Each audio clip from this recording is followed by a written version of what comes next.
Here's the story of a bunch of podcasts who were bringing Cubby content to the world. All of them did their own show. Unconnected, obsessive baseball nerds. It's the story of a bunch of Cubs fans who are consolidating all their shows. They're uniting, doing it together, so we all can grow. Cup of Cubby Blues combining with Sunrento, baseball rabbit hole and Cubs PS Plus. With Cubs fun and breaks behind the ivy, they're all teaming up to be the Bleacher Bunch, the Bleacher Bunch. We love the Cubs, that's the way we became the Bleacher Bunch.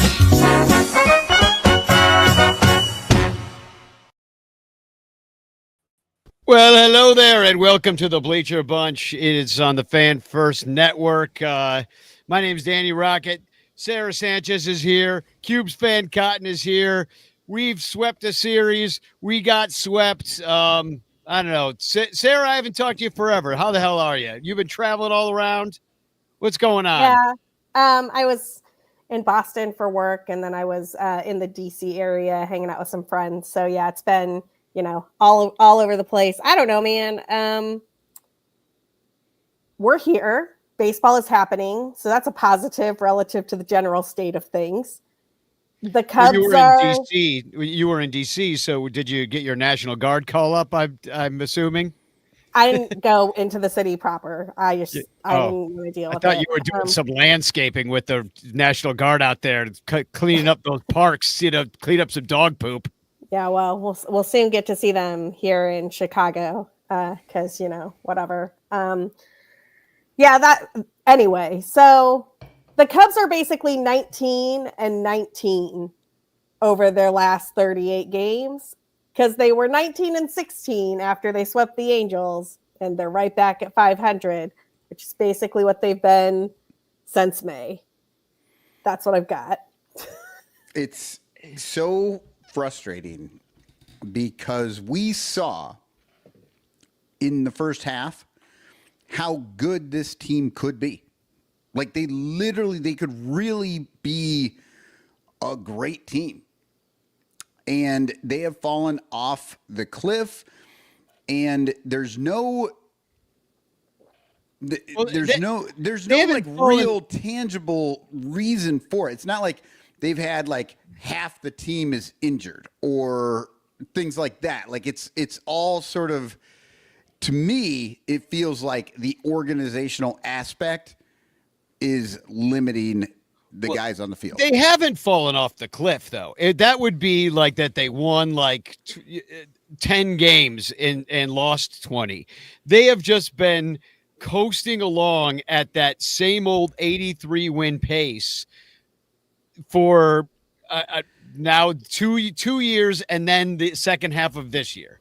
So this is, like you said, Michael, organizationally, we're seeing the fruits of their labor, and the fruits are the same fruit. This pear tree keeps giving us pears, or should I say, this lemon tree keeps giving us lemons, and there's no sugar to make lemonade. And when I say fall off a cliff, I mean in relation to what they were doing before, because they were a 620 winning. They were like a 620 winning percentage, 630, and now they're at like.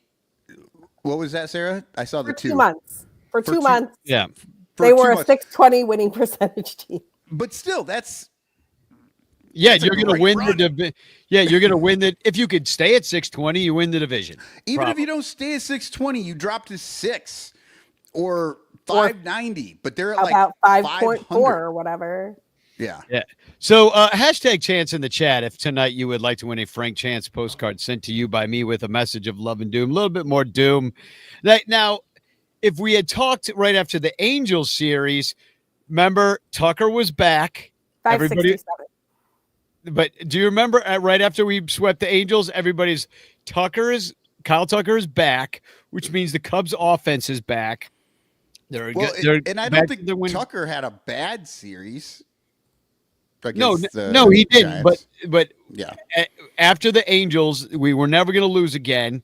And then they did just that. They faced a Giants team that was slightly better than the Angels were.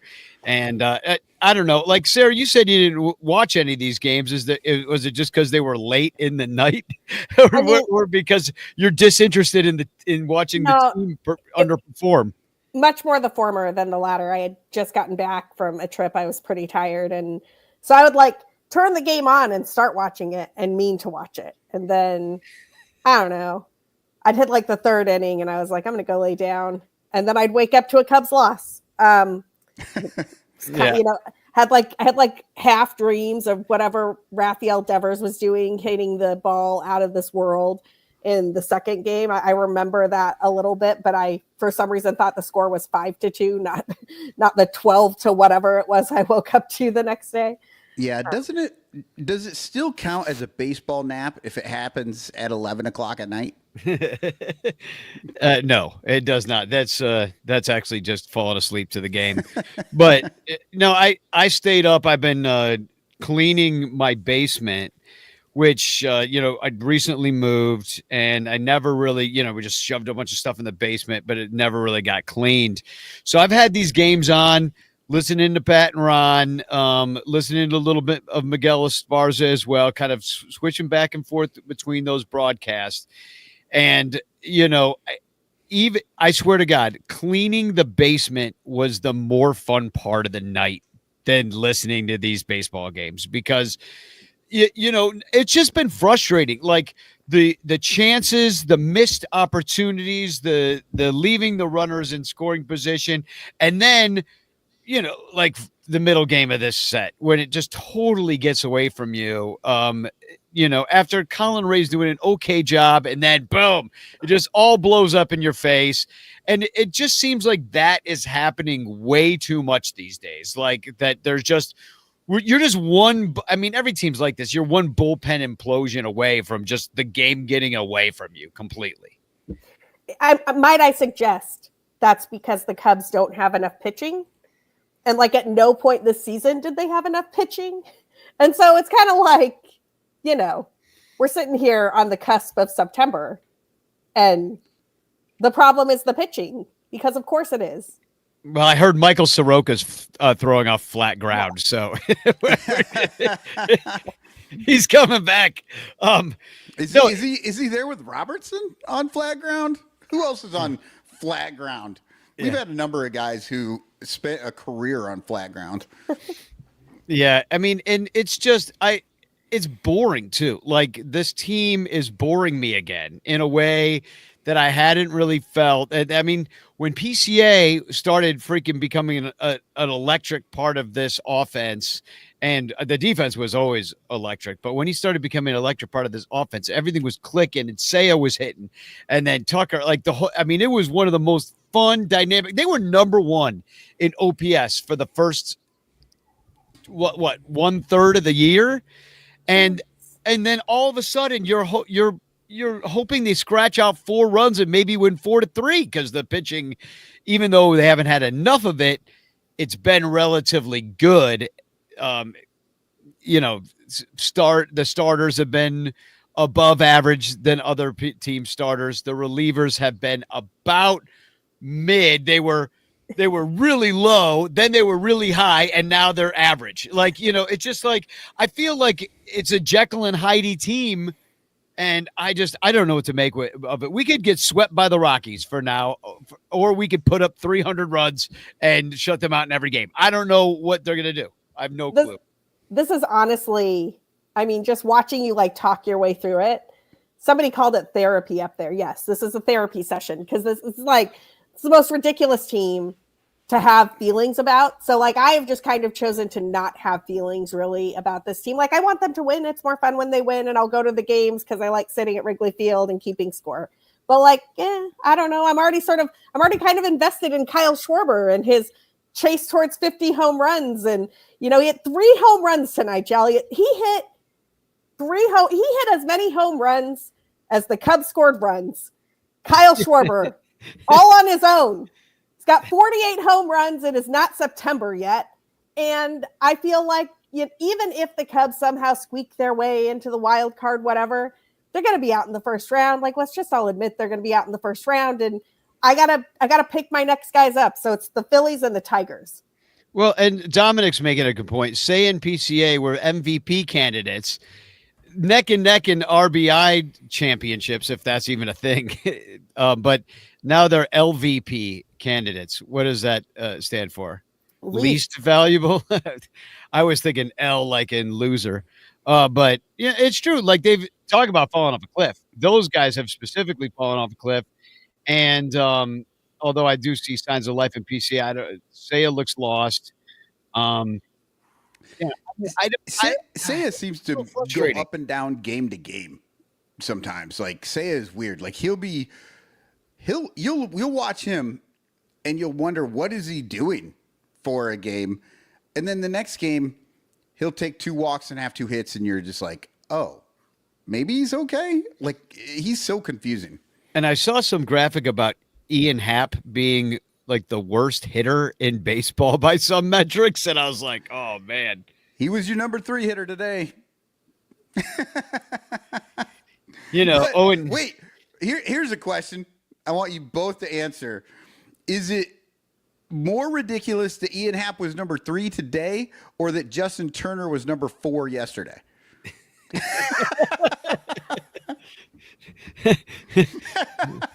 I don't know. These are the burning questions that people want to know, because all the other shit is just ridiculous. It's just stupid. Faustian bargain.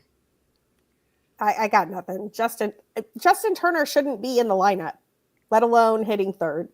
Yeah, and then Owen Casey finally got in there today. Looked a little rusty. I wonder why, because he doesn't play. I mean, he was not rusty at all before when they first brought him up, because he was playing every day in the minors, and now he just sits on the bench and he comes up and like strikes out on 3 pitches. It's like this guy, and Ballesteros and some of these young dudes, like I'd rather have seen them in there than a Justin Turner or a Brujan or any of the guys we messed around with for all year long. It's just like, oh man. And now, I mean, I just don't know what to make of them. Are they going to, like, what team, like you say, okay, they're just going to play 500 ball against bad teams and then back their way into the playoffs and then lose 2 of 3 at Wrigley and then call it a season? Is that your prediction? I am not guaranteeing those playoff games will happen at Wrigley. Yeah, because they're only a game and a half up on the Padres, and they could lose that spot. They won't fall out of there. We're kind of at that point in the season where they more than likely they are not catching the Brewers, and more than likely they're not falling out of the wild card. So they're going to be in there somewhere, but that whole top wild card spot is not going to hold very long if they keep playing like this. Hold on. I have to disagree on the last 10 games of the Cubs season looks like a trap to me. It is a trap. And if the Cubs don't have something real close to a guarantee of being in the playoffs in those 10 games, I don't like it, because they have to play, I think, 4 in Cincinnati. Yeah, and then they play 3. Then they come back to Wrigley for 6 games: 3 against the Mets, who are going to be fighting for one of those wild card spots, and 3 against the Cardinals, who would love nothing more than to wreck the Cubs season at Wrigley in September. And let me just ask you people, and I'm really not trying to be Debbie Downer tonight, but I've been staring at that stretch on the schedule for multiple months. Does anybody believe this team is going to be able to fight their way out of that if they drop like 3 or 4 in Cincinnati, and the Mets have beaten them 2 out of 3, and now it's like they have to win all 3 against the Cardinals for a playoff? Does anybody here think this team has that in them? I do not. Well, I mean, don't forget, they have 6 against Atlanta home and away in 1 week. It's ridiculous. Well, and you have the Reds also fighting for a spot, so they've kind of fallen by the wayside. They've lost 3 straight now, but they're still 4.5 back, which is kind of getting out of striking distance. But they're not out of striking distance. If they sweep the Cubs 4 games, then they're right. I mean, they're in it, and they've totally destroyed the Cubs season at the exact same time.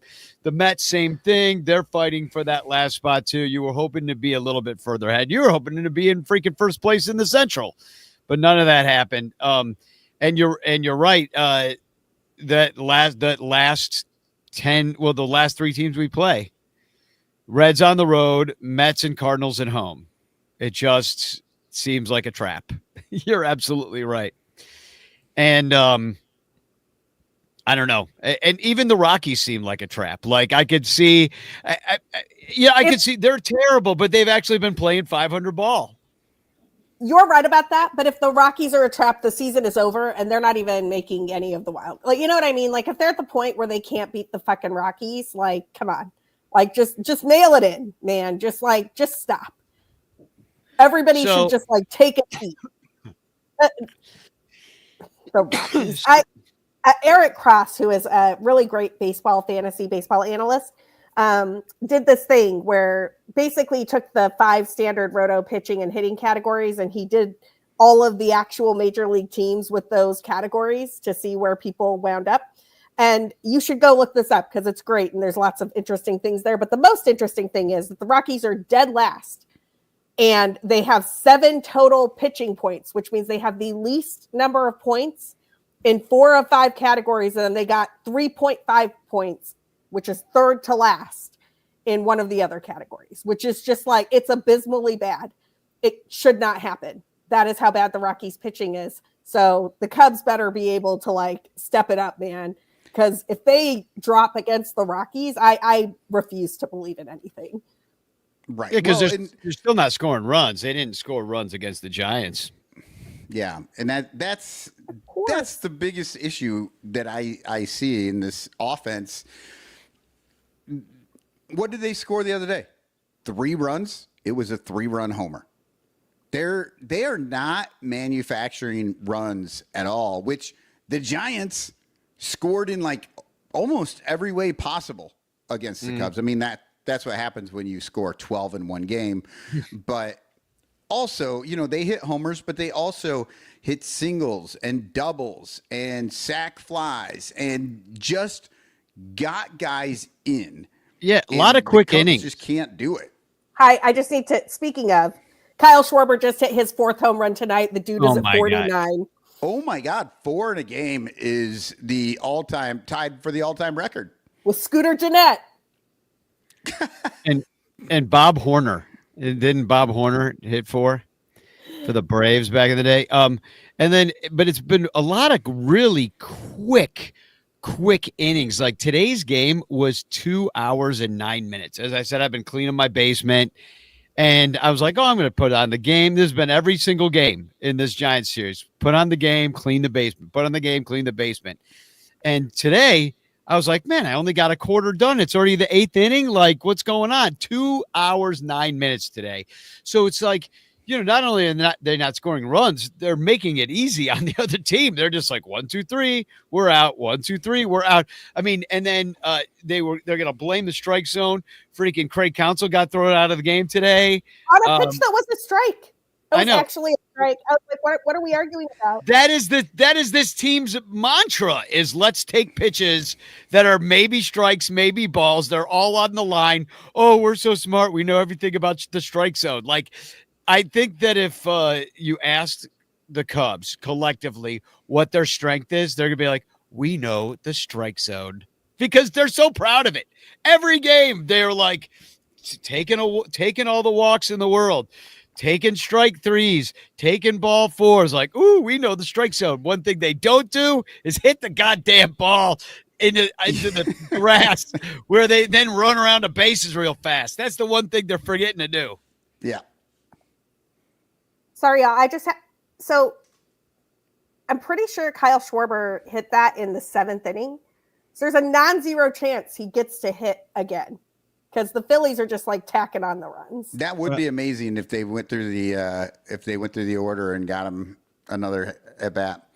Well, if I was had to face him as a pitcher, there's a non-zero chance that I would face him because I'm going to be like pointing him down to first base, being like, I don't even care if the bases are loaded. Take a walk. It's 18-7 in the bottom of the seventh. Good So Lord. they would have to bat around. Well, Yeah. I could see that happening because they're going to put in a position player. Yeah, they'll probably have True. a position player in there Let throwing me an make sure there's ephus. not a position player in right now. Yeah. Suero. Is Suero a They should just bring back they should have forfeits, not bring them back. But you should just, at this point, I'm sick of watching these position players pitch. Just be like, you know what? 7 innings, we're good. We're not coming back. Forfeit. Yeah, this never seemed to happen. Like literally, when this started sort of happening a little more often, it was, I remember Joe Madden. Every so often he would put in a guy late in the game, and it was like funny. Like Once fun. a year, twice a Yeah. year. Now it's happening twice a week. Now it's like literally every team does it, and they do it a lot. Like at some point, they just don't give a shit, and they just let the score get out of control, and then throw in their backup catcher. I mean, the Cubs did it in the middle game. Reese McGuire gave up. Reese McGuire. Yeah. I literally forgot Wander Suero was a pitcher in Major League Baseball. Throwing against, he is a pitcher. They are still throwing pitchers in this Phillies game. By the way, nice job, Reese McGuire, throwing the Rosie Palm ball. I hadn't seen that pitch in a while. So, or the Harry Palm ball. I could have gone with Harry Palm, but I went Rosie Palm. Well, I mean, the scary thing is when he puts a little something on it, like you don't want to know what that is. Exactly. I'm definitely taking that pitch. So the other thing I want to bring up before we go to a little bit of a break is that they did release next year's schedule, and it's stupider than you can even imagine. It might be the dumbest schedule ever on record. We're looking at a March 26th opening day at Wrigley Field against the Washington Nationals. And then to cap it off, the next team that comes into town to Chicago in March is the California Angels of Anaheim, where it's actually warm. Yeah. And they get through their first 2 series. Their 6th game, April 1st.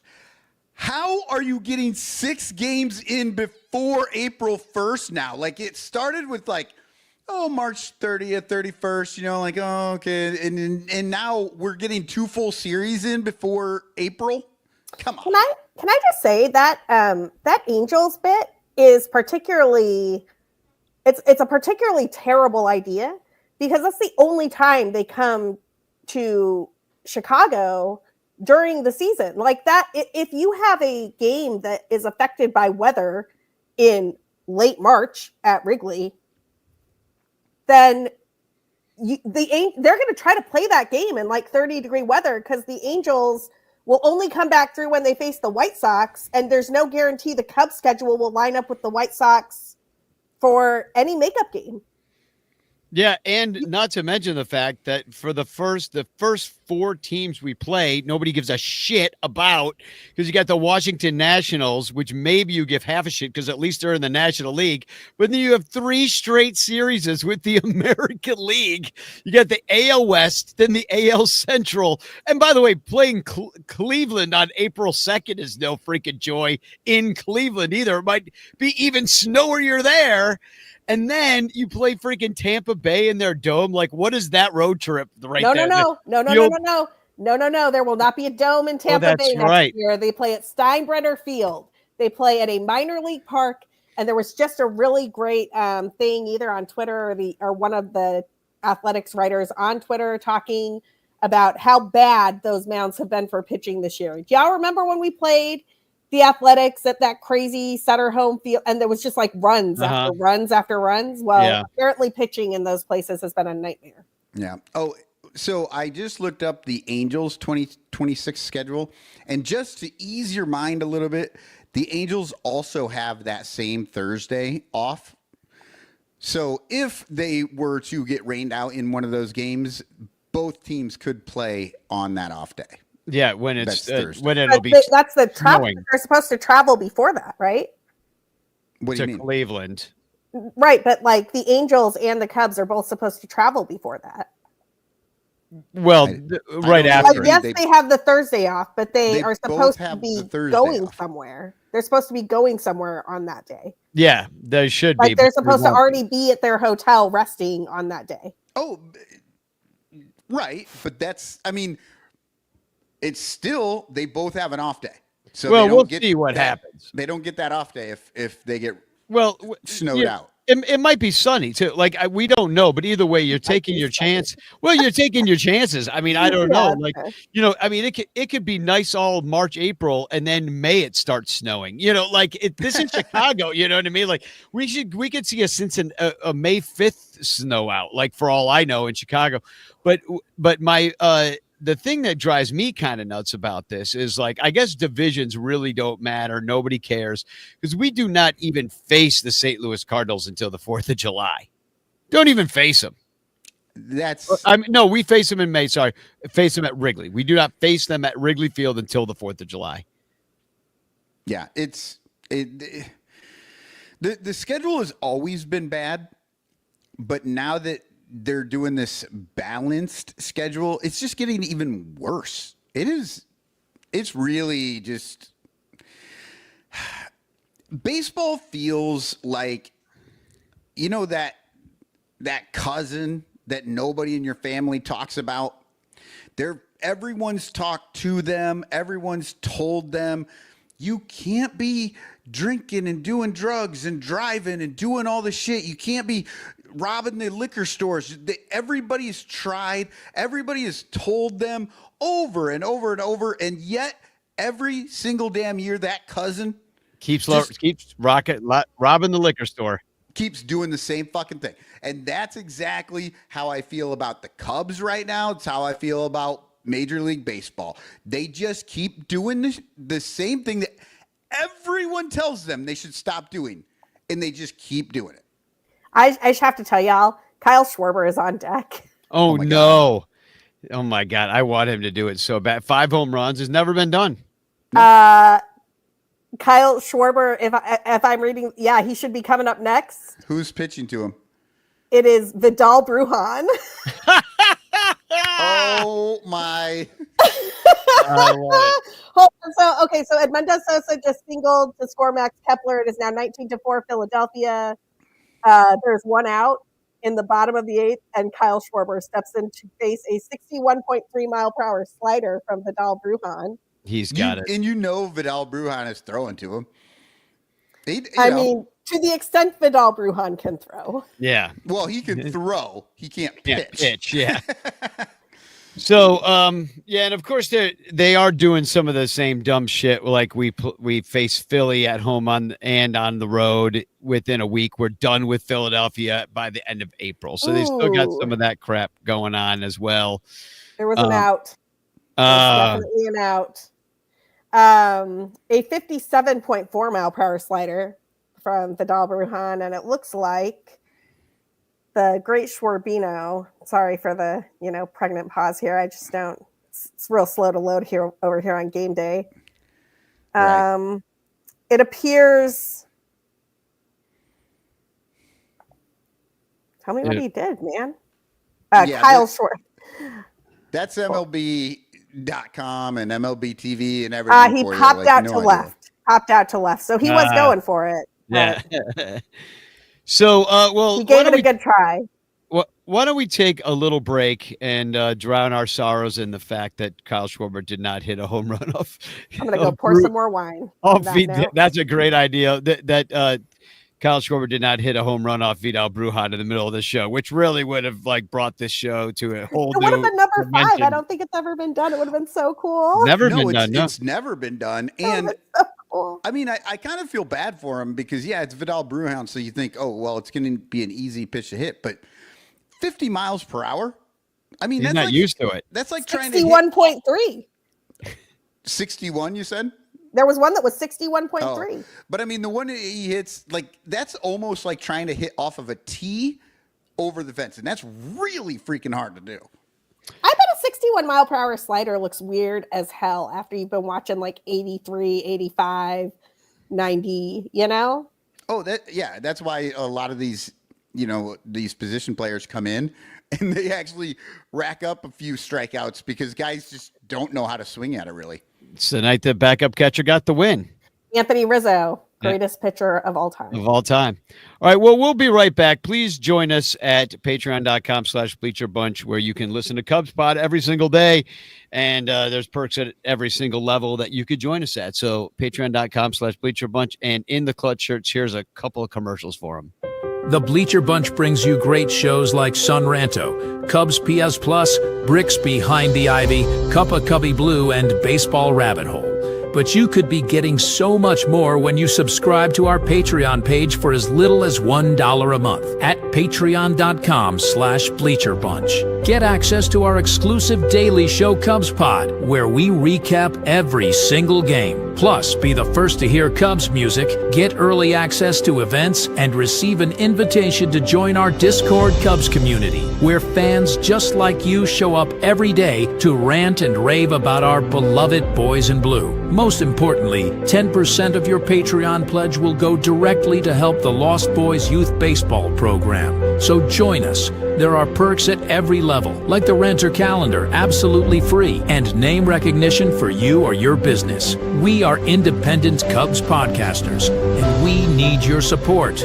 Otherwise, we'll quit. Seriously, we'll all quit. Some of us might even die from your lack of support. In fact, the cutest little puppy you've ever seen will die if you don't support the Bleacher Bunch at patreon.com/Bleacher Bunch. We promise to spend all the Patreon money on tickets and beer and all the dumb crap we have to buy just to keep our podcast rolling.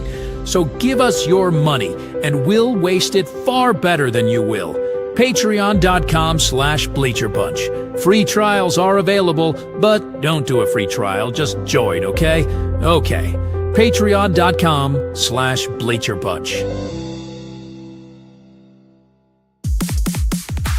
the clutch, in the clutch. Buy t-shirts from In the Clutch. Take it from the Bleacher Bunch. You'll love the shirts from In the Clutch. In the Clutch shirts are comfortable, stylish, and guaranteed to get you laid. Plus, they're proud sponsors of the Bleacher Bunch. Use promo code Bleacher Bunch for 10% off your purchase. Nice to feel and soft to touch. That's why you will get laid so much. Wearing a shirt from In the Clutch. And you can thank the Bleacher Bunch. In the Clutch, in the Clutch. Buy t-shirts from In the Clutch. Remember the code Bleacher Bunch. Save 10% at In the Clutch. In the Clutch, in the Clutch. In the Clutch shirts actually not really guaranteed to get you laid. We are back. Before I forget, I do want to drop a link in the chat. This is to our event in Cincinnati when we're going to be hanging out. We're getting some group tickets. You have to get your tickets by Monday. September 1st is the cutoff day. Go to sunranto.com/events. September 20th will be in Cincinnati, all going to the game together. And also, we're going to hang out beforehand at Binsky's Bar at 3 p.m. And then we'll all catch some rides. And I'm sure we can carpool over there. Live podcast, Billy DeVore and the New Nasty Boys. It's free. Bring whoever you want. Your ticket is not free, though. It's $25. And then we'll all go to the game. Hopefully, these are not too meaningful of games on September 20th against the Reds. I mean, hopefully the Reds, it's not too meaningful for them, except for trying to play spoiler at that point, not actually try to fight to get in. But Andy Wells is here saying, can't wait. And neither can I. I enjoy that ballpark. I enjoy hanging out with everybody. I know that Mike Leonard is coming. Kerry Myers coming to that one. Michael, you'll be there. Captain Cubbo may be there. He's trying to make that work. So that's exciting. And I forget who else is coming. I have the list somewhere, but yeah. Anyhow, that's look awesome. forward to seeing all you guys. Keep on buying tickets, and we'll see you on this 20th. You know what's amazing? I don't even know if I've ever actually met Mike Leonard. like in real life. Maybe at one of the events a long time ago, but he hasn't been to a lot of those. And I was in Colorado for most of the time. So Yeah. I'll be excited. Well, speaking of Colorado, I actually kind of wanted to. Oh yeah, Mike Waller's coming. I forgot.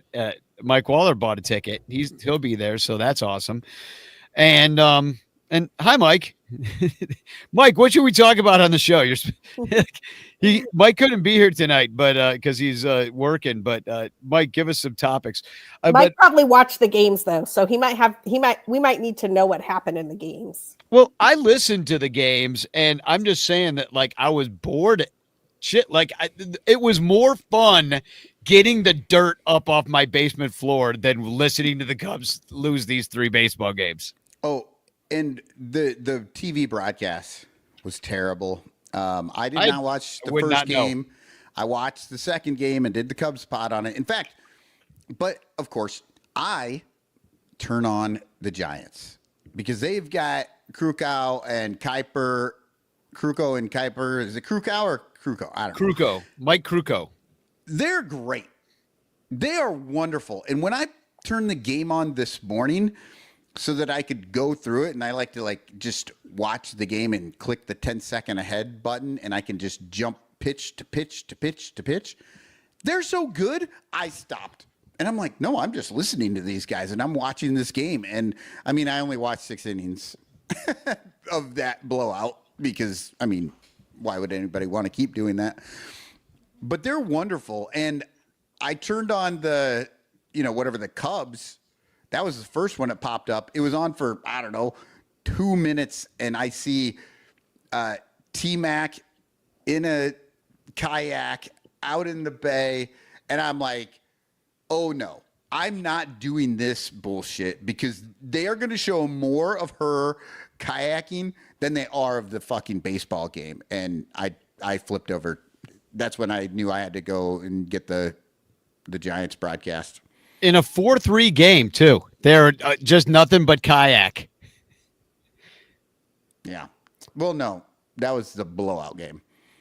Oh, no, it was 4-3 at the, well, when you saw it. Well, what am I looking at then? It was in the graphic. I see, I'm having trouble getting it to load. But in the graphic, I see it's 4-3, and they've got Taylor McGregor in a kayak. Oh, maybe. Yeah, it's 4-3 in the second inning, or right after the second inning, because Nico had hit the 3-run homer, and then they had come back. It's 4-3 in the 5th. Oh, right there. And it was 4-3 in the second, and then it held for a little bit until it blew up in the 6th and 7th. But yeah, well, the game's close. That dude in the orange shirt, name's Dave. That's Ballhawk Dave. Nice. I mean, there's a Giants Ballhawk Dave. We have to find out if Ballhawk Dave, Kayak Dave, has ever met Kayak Dave. And it has to happen. If they have not, we have to get them together. Yes. Somehow next season, right? Like we've got to make it happen so that the Kayak Dave and Ballhawk Dave can just sit and maybe tell stories. Like just have an event where the two of them just sit and tell stories about catching baseballs. I feel like it would be way cheaper to get Kayak Dave to Chicago than to get Dave prepared to kayak. Yeah. Well, and I'm thinking the same thing mainly because I don't know if Ballhawk Dave is going to be willing to get in a kayak. Well, this is my point. Like, it might be more expensive than just like renting a kayak because there might need to be like lessons and things. I was looking through some old pictures of going to that stadium and in 2016 and 15, and I took a picture of some guy smoking a freaking heater out there out on the bay, like one of those Ballhawk dudes. He's out there just like, and I didn't even know what I was taking a picture of. I just like looked at my pictures later from my crazy Zoom. And I was like, oh man, that guy's just freaking puffing on a fat stove. Listen, that's a good life right there. That's what I'm Kayaking, saying. Like, shagging baseball, for some home runs, getting high. But no, it's extracurricular after extracurricular. That's why I listen on the radio. And I saw that there's this other thing that they're doing every time Colin Ray is pitching. And there's in Iowa, there's what are they? they're eating. So in the last game, they had found out that there's a bar in Cascade, Iowa, where he's from. It's near Dubuque, that would give free drinks to everyone in the bar when for every strikeout that Colin Ray. And Colin Ray doesn't strike out a ton of guys, so they're giving up like 4 or 5 drinks during the day, but that gets people in, and then that's when Shambi stuck JD with mozzarella sticks for everybody. And mozzarella sticks are great. Yeah, but Mozzie sticks. Yeah, he got him to do the mozzarella sticks, and so they had to go back and actually send a crew to the bar to show everyone eating the mozzarella sticks that JD had to buy for them. I actually really need the Cubs to start selling mozzarella sticks in the concourse. They don't right now, by the way. Like the mozzarella sticks that got delivered to Boog and JD during that game came from the Catalina Club, which not all of us have access to. Okay, so step number 1, Cubs, mozzarella sticks, concourse. Thank you. Step number 2, the Cubs go on a winning streak. And then we get to claim that the mozzarella sticks are lucky.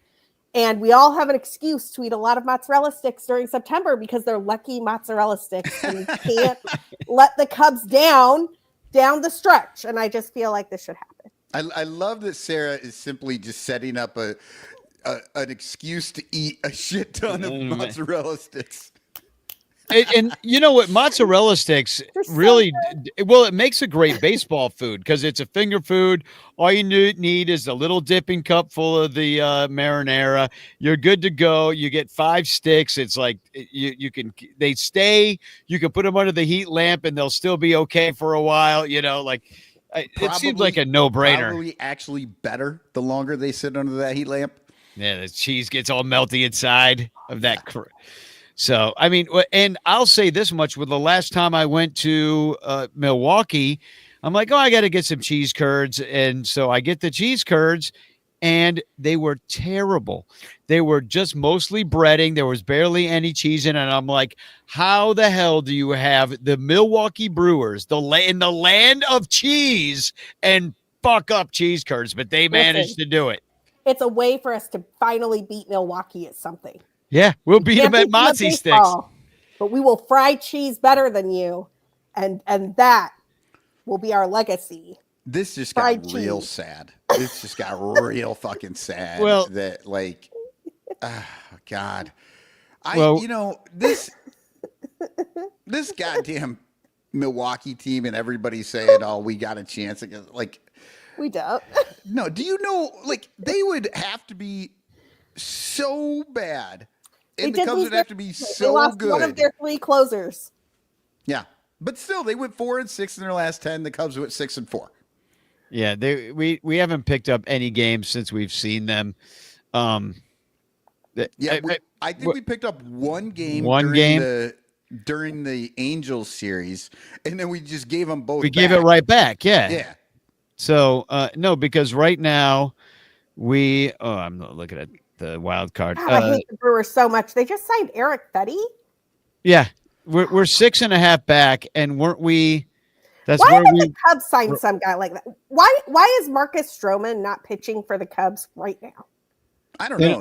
They need somebody to eat innings. He's just sitting there. He doesn't have a job or a minor league contract or whatever. Like, just. But everybody the Brewers are getting Eric Fetty. Like, why couldn't we have gotten Eric Fetty? That would have been fine. Well, everybody loves Stroman for 2 months. Everybody does. I like Stroman beyond for that, 2 years, man. I thought he was great. No. It doesn't make any sense why they aren't. Well, they didn't make any moves at the trade deadline. They think they're fine. They've got their personnel. They're sticking to it. They don't want to mess with the plan that their little binder says is going to work out in the end. On paper, you can't make this a better team, Sarah. There's no paper out there that makes the Cubs a better team. Yeah, and unfortunately, Marcus very Stroman. Untrue. Like, I just don't understand why you're saying. Well, Marcus Stroman's a real living person. He's not made of paper like the Cubs. I'm like making they'll fun like. of. Oh, okay, I got it. I'm making fun of them looking at their binders and they're like, "We're excellent. The players just need to play to the back of their cards or better." Yeah, no, I'm with you. So two thoughts on that one. Number one, I will the most heartbreaking moment this side of the Schwarber non-tender and letting Wilson Contreras go to the Cardinals for me was last year when we found out that they blew past the first CBT threshold by like 47 cents. Because like truly, the only thing I thought worked at the corner of Clark and Addison were the Excel spreadsheets, but that was obviously incorrect because there is no way any rational actor would blow past the first threshold in a year where they were so close to a playoff spot by like $2. So I just genuinely do not understand what is going on over there because their spreadsheets are their paper, as Michael would say. Like clearly there's a problem with that entire equation. And you remember how that happened. That was the Morel for Paredes. Morel making 700,000 something, and Paredes making 3.2 million. Well, and now they're making sure it doesn't happen. They're staying like 12 million away. They're not even spending the Bellinger money, not even half the Bellinger money. They're not spending. Yeah, it's pretty disheartening, but at least there's a team like the Rockies that we get to go face, and they're terrible. And Danny, I had to look it up because you kept saying the Rockies are playing like 500 ball right now. Yeah. And I had to look it up because I'm like, I don't think that's true. They're playing 400 ball in August. Well, in August, but I'm talking about it's August 28th. I'm just saying the last like 10 days they've been okay. 10 days. Okay, because in August they're playing 400, and this is the best month they've had all season long. Yeah, so they're playing the best baseball of their season. And even though they're 3-7 in their last 10, I feel a winning streak coming. What is freaking wild about this team, and it is just so far away from any other team by like double or triple. Their run differential. Anybody want to guess what it is? Do you know what it is? I don't know what it is after today, but I think it was like 116 going into today. Oh no, yeah, it was incorrect. Ours are the Brewers. Sorry. The Brewers. The Brewers is like 161, and ours was like 116-ish. Oh no, not the Cubs. The Rockies. Oh, I don't know what the Rockies are. The Cubs are actually like the second best run differential in baseball, which does give you a little bit of hope. Like they definitely got run down by a historically hot Brewers team, and that is clearly fake. So the Brewers are still going to lose in the playoffs, y'all. Don't worry about it. The Cubs, I just don't have a lot of faith in the Cubs to pass them. Sorry. The Rockies, I don't know, negative 170. Michael, you got a guess? I mean, I'm looking at it right now, so you saw it? I can't do math that quickly, but I know it's amazing. All right. The Rockies run differential right now is negative 349. It is, yeah. I'm looking at it, and I'm like, oh my God, it's almost 400. What does that make their Pythag? Hold on, I got to go look up their Pythag. I'll be right back. They're actually a lucky team. Yeah, so right now, the Rockies have 95 losses already. 95 not as bad as last year's White Sox. It's not. That's true. The White Sox were worse. That's crazy. Like, I don't know. Okay, so this is actually, wow, this is wild. So for those of you who are not like total nerds, your Pythagorean win-loss is based off your run differential for all intents and purposes. And I just kind of figured that with a run differential that bad, their Pythag must be way worse than their actual record. But it turns out the Colorado Rockies' actual record is 38-95, or was going into today, because it probably hasn't been updated yet. And their Pythag is 37-96. So they're just one win ahead. Right at it. Yeah. We got to face Herman Marquez tomorrow night, which kind of worries me because that guy seems to always beat us somehow. Well, did we face him in the first 3 games? Because, I mean, the Cubs swept the Rockies earlier this season at Wrigley. That was a team that could hit, though. Right. I can't remember if they actually faced Herman or not. I'm looking it up right now. I am unafraid of Herman Marquez at Coors. Herman Marquez went 6 innings, gave up 7 hits, but only 2 runs. Wow. At Chicago on May No, what 27th. I'm saying, yes, I'm Oh, saying they're facing him at Coors. Yeah. The Cubs had to score 2 in the 11th in this game to win 4-3. Oh God, they went. They tied. So you're saying they tied? Yeah, they barely beat the Rockies, and Herman Marquez did pretty well against us. Him and Right. Horton nodded at 2, and then into extras. So, Well, I did jump in here and sort of write down quick stats. I don't think it's the same as how you do it, Danny, but you want me to run through them here real quick, or you want to do it? to do what? Just go through their offense, their pitching, their defense. They're terrible. No, I didn't write any of it down because I'm like, they're bad at everything. There's I know, not and one good I thing wrote about it in because it's so bad, it's funny. Okay, yeah, There- sure. There is one thing they're good at. Oh, Losing. They have a player whose name is Warming Bernabel. Ooh. That is a great baseball name. That is like a Cardinals level great baseball name. Bernabel? Warming Bernabel. Warming Bernabel. What? Warming Bernabel is is a he a- guy who plays for the Rockies. Is he a warlock? I was gonna say, is he from an 1800s fairy tale book? Yeah, is he?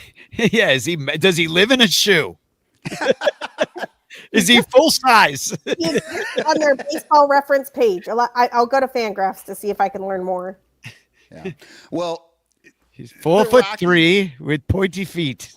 the Rockies in that, that wonderful home run park that they have, according to, I don't know, people who don't pay attention, 20th in home runs.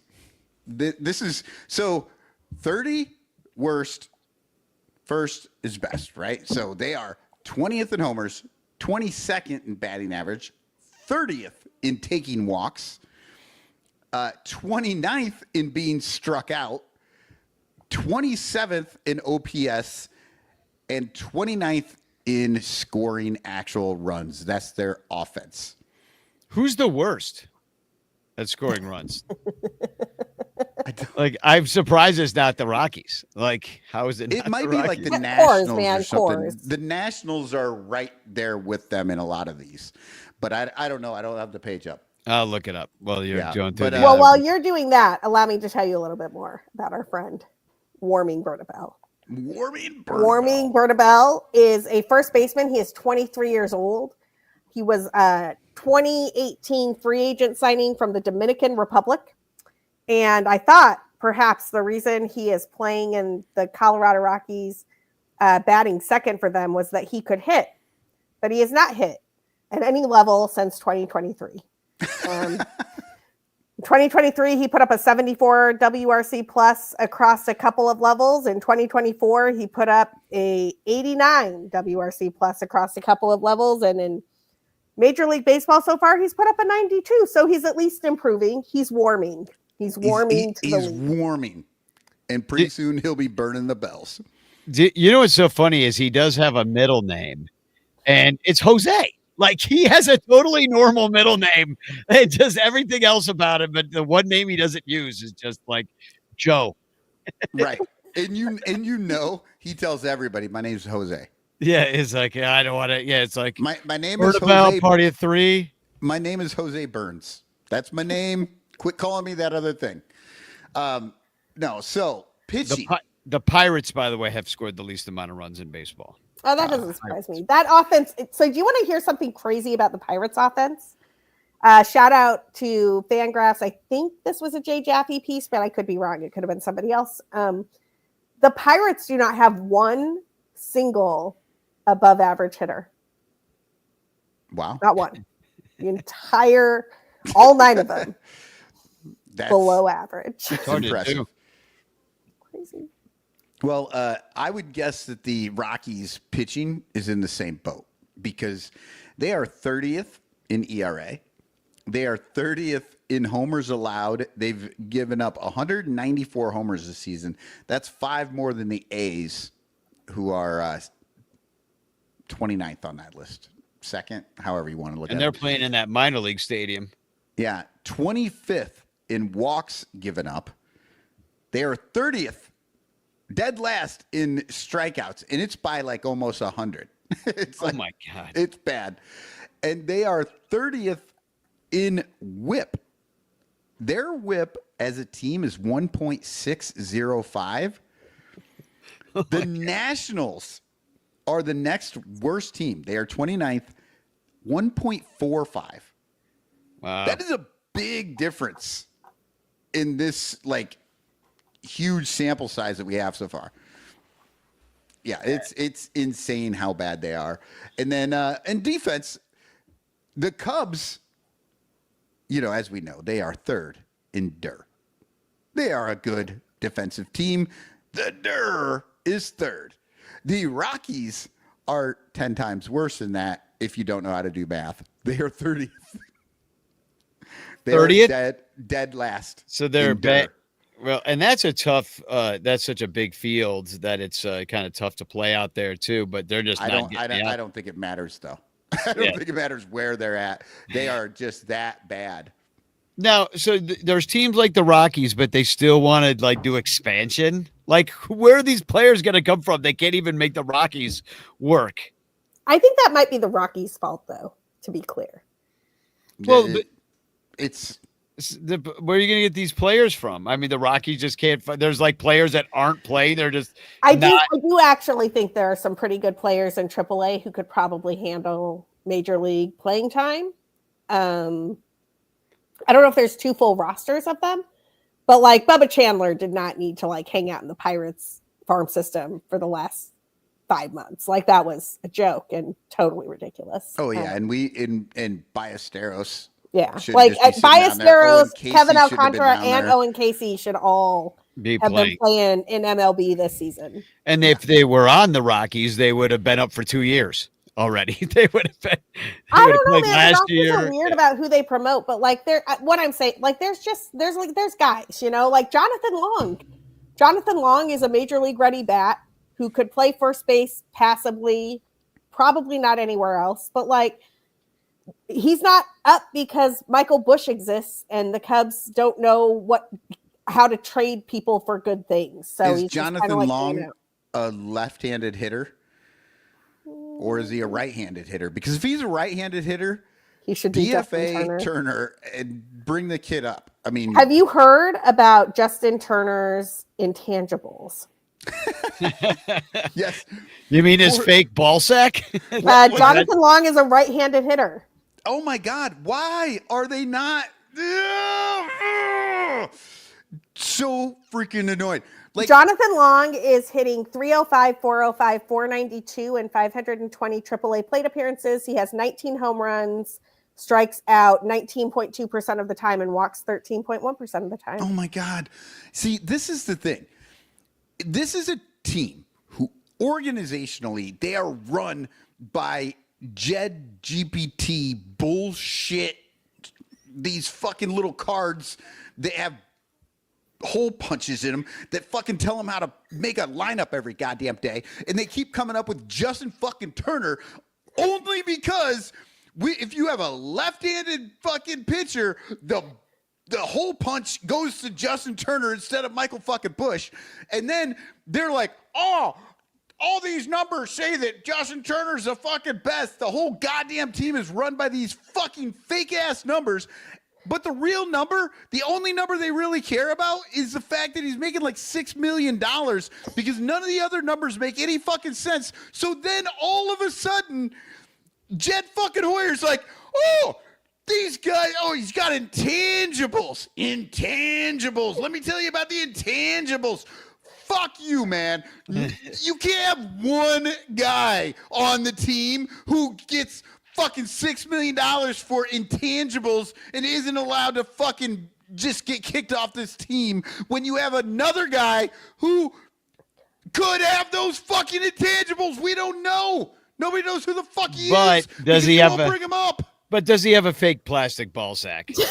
We know that Jonathan Long has one of those. So Justin Turner has one. We know that. Okay, look. I don't know anything about Justin Long. If he's a white Jonathan guy, Long, he's great. Jonathan Long. If he's a white dude in Des Moines, there's a very high chance that he has those nuts hanging from the back of his fucking pickup truck, and all he has to do is just bring them with him. Well, on that note, I think Well, that's I a great place to pretty much end it. I too. do think don't we get expanded rosters at the start of September? We Yeah, do. we get 2 more players. So they could theoretically Get bring Turner up hitter. Jonathan Long. They should, honestly. Like But they Jonathan won't Long, play him. Justin Turner can sit on the bench and coach PCA. Oh. And they'll use the extra roster spot for Jonathan Long. Sarah, from your lips to Ratface's fucking mouth saying, let's play the kids, it's just not going to happen. You know. I'm Danny trying. knows. I know. The fucking ranchers all know. You're gonna Just sit there. random fucking people who haven't watched baseball know. Like, they could just fucking turn on TV and watch Justin Turner. Like, why the fuck is this 40-year-old leprechaun out there playing? Everyone knows. And yet they don't do it. Yeah, well, they've heard of Justin Turner. They never heard of Jonathan Long. He could be anybody. Well, let's give away a hashtag. Well, as long as he's got truck nuts hanging from his fucking pants, everybody will know his name next week. Well, one name that I want to know right now is hashtag chance in the chat. So it's your last chance to get in on the chance. Oh no. Hold on. It's going to take a second. I believe Yumper might have nailed it. The team lives to annoy you, Cotton. Oh my God. It feels like that. It really does. Okay, now I got the chances in here. Okay, let's try this again. And here we go. All your chances in. I did not join this time. Here we go. Who's going to win it? Somebody's going to get a lot of doom. I think, Michael, you should send this postcard. This should be from you. Josh! Because you could rant really nicely in a well, I don't know if you could be concise enough for. I don't know if there's enough room. Yeah, well, I'll send you like 20 of these, and you can just fill them out like a madman. Just like numbering them Michael all. said was correct. To be clear, no lies detected, and that was great. Well, the thing that's frustrating, I think, to us, because it's just the most obvious stuff in the world. Like when we were coming up with these concepts, all three of us watched the team a lot. So we talk a lot about this stuff. So we've all kind of, and we've argued, had differing opinions at times too, but we've all watched the flaws of this team and identified them a long time ago. What's frustrating to us is that then other people, we see them wake up to it. Other fans that maybe watch a little bit less than us or listen to different podcasts or whatever, then they wake up to it. And now that's been a good year that they're waking up to the stuff that we said 2 years ago. Okay. Then now you're in this place where everybody seems to know what the problems are. And the people that actually run the team, Tom Ricketts, Jed Hoyer, Ratface, they do not change anything that they do. They think they're perfectly fine. It's Emperor wears no clothes. And we just never get any of our problems solved. Jed Hoyer was extended. Yes, they love it. They think he's doing a good job. The man got more money to keep doing the thing he's been doing. And we're all supposed to be totally fine with this. Yeah, what did I say early in this season? The worst thing that could happen is that the team's going to do well and they'll extend Jed, because this team is not the team they have for next year. Move it to Rosemont. Just be done. They just don't even have this team next year. They don't move have the Cubs to Tennessee. I'm done. I mean, I don't know. And they could be better, but you don't know because of the way that they use their AAA guys. They don't ever bring anybody up. It's like they have opportunities. That's the thing. It's like, and that's the worst part, actually. They have opportunities to make this a good team. And they just keep getting in their own way. It's seriously, it's It's your druggy, alky, klepto cousin that nobody likes, and you have to see him on fucking Thanksgiving, and everybody's just like, God damn it. Yes, I love you. You're my nephew, or you're my cousin, but I wish I didn't ever have to fucking see you again. See you ever again. Yeah. Because you keep making these bad decisions. Michael, I can tell you're thinking about like a real specific couple of handful of people right there. You're like, oh no, names. No, it might be me, honestly. It might be me, but that's hey. I was thinking about my mega cousin Billy, who I'm just like, you know what? I don't really ever need to hang out with mega Billy ever again. You know, that shit might have sailed. On that note, if the team collapses, we get to blame Charlie Kirk. Yeah, exactly. That big-headed fuck. God damn. Yeah, I'm so embarrassed that guy he's from my town. He's from the town I grew up with, and I grew up in, and he went to a neighboring high school, Wheeling, I believe.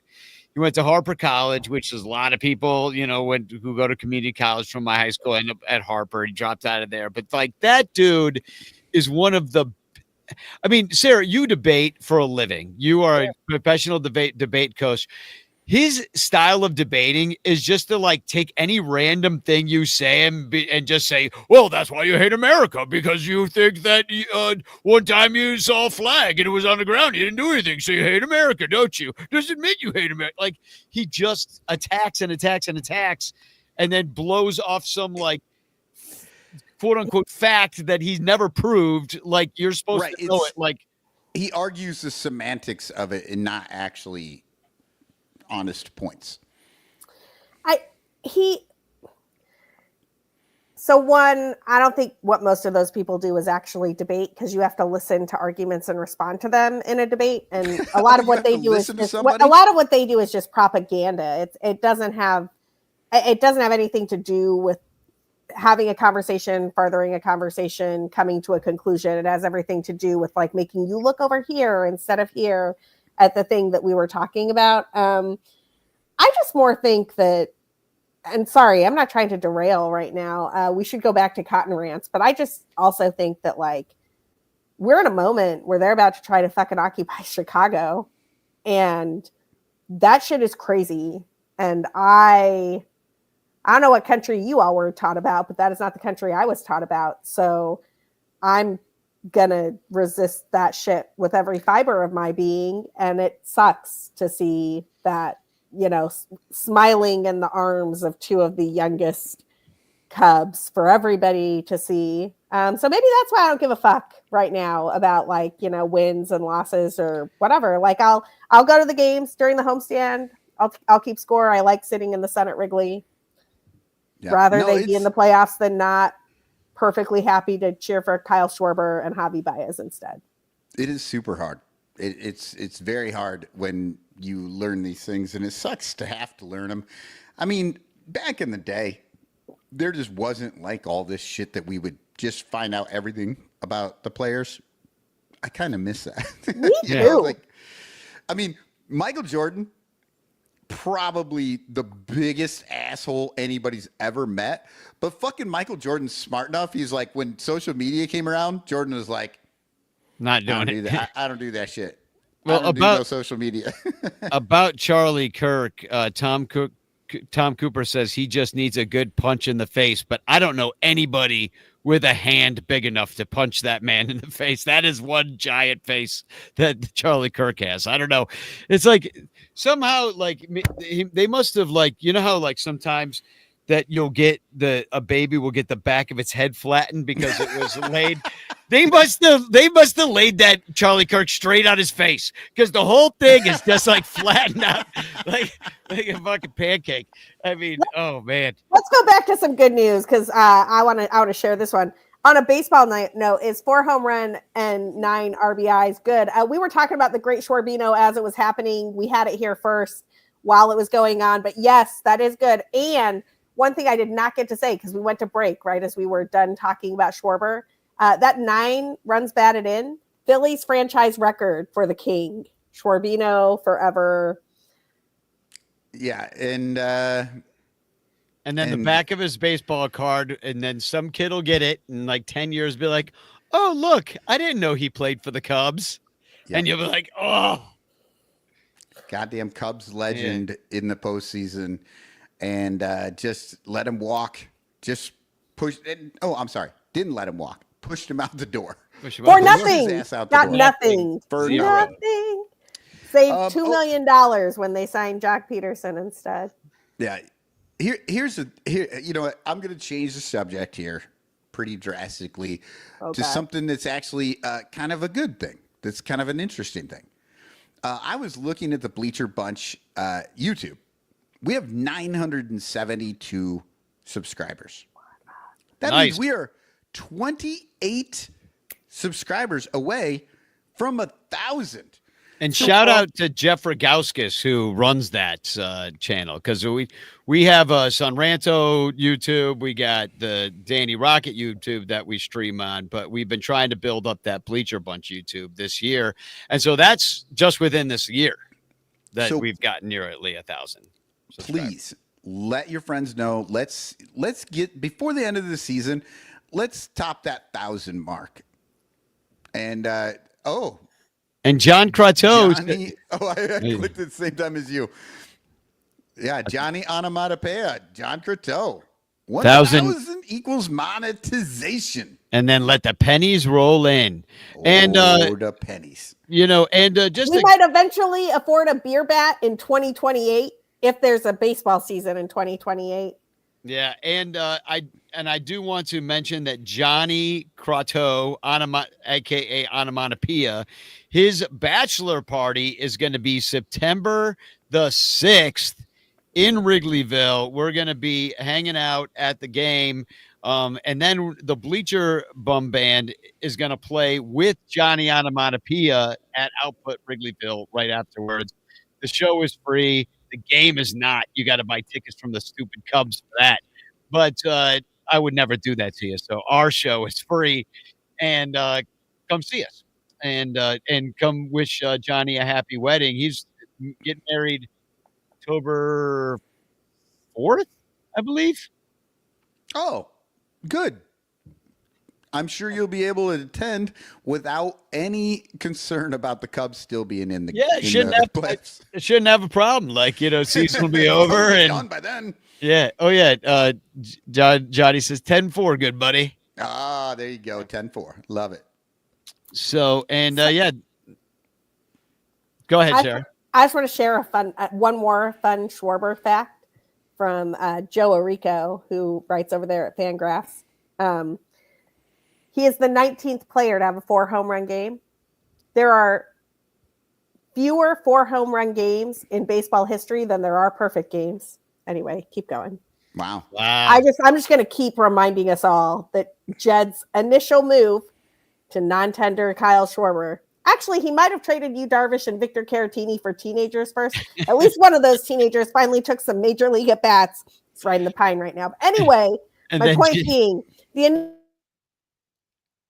oh no! Oh no! I point that out all the time.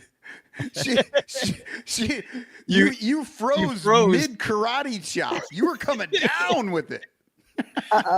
Well, I tried. Too. That was good. All right. I wish the show ended on a karate chop. That would have been maybe the 3rd time we've ever ended with karate. So anyway, there's the show. Thanks for tuning in. We're the Bleacher Bunch. Please join us, patreon.com/Bleacher Bunch. Hopefully we'll see you next Saturday at Johnny's bachelor party. Hopefully we'll see you in Cincinnati on the 20th. Buy your tickets at sunranto.com/events. And if you want to come hang out with us anyway. And that's the show. Sarah, thanks for being here. It's great to see you again. It's been a moment. Cotton, I see you all the time. It's always good to see you. Yeah. Thank you. Oh, and you know what? If you want to see me a little bit more, subscribe to Sadistic Penguin Studios on YouTube as well. I'm doing a show with Lil Yumper. It's called Frame for Frame, and it's being put out on the At the Show pod. That's their movie podcast, and we're doing this one where we talk about an original movie and a remake right? So we've done one episode. We did the Body Snatchers as our first go. We're switching some things up, but our next one is going to be Bad News Bears. We're going to do the original 1970s, and then we're going to talk about was it 90s or was it 2000? I think it was 2000s remake of it.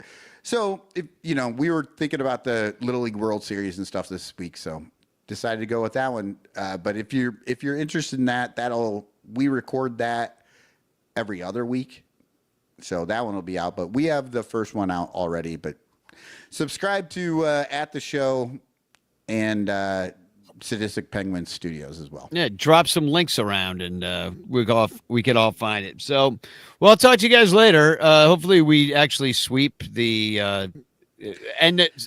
start with a sweep, get swept, end in a sweep. Cubs go 6-3. That's a good road trip. Yeah. I mean, it is a good road trip. It's just happened stupid. It's not enough this year for what's happening. Yep. Well, there's the show. I'll talk to you guys later. Spagog. Here's the story of a bunch of podcasts who were bringing Cubby content to the world. All of them did their own show. Unconnected, obsessive baseball nerds.